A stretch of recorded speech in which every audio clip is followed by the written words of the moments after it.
এই হাল দুপুর হয়ে গেছে, কিন্তু বাইরে সূর্যের কোনো আলো নেই। শরীফের পাতায় কোনো লেখা থাকছে না। পৃথিবী ভেঙে পড়ছে, হাল সময় একদম শেষ। আকাশ এমন লাল কেন? এটা কিয়ামতের আলামত। এখন আল্লাহর পথে ফিরে এসেও কোনো লাভ নেই।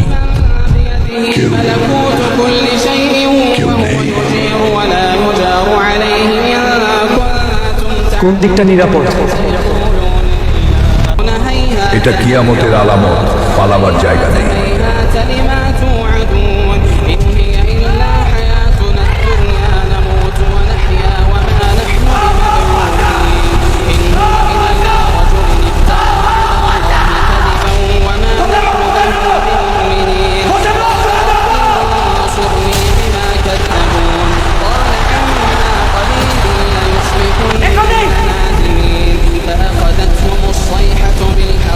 বন্ধুরা, পার্ট 2 দেখতে চাইলে লাইক করে চ্যানেলটি সাবস্ক্রাইব করে কমেন্টে পার্ট 2 লেখো।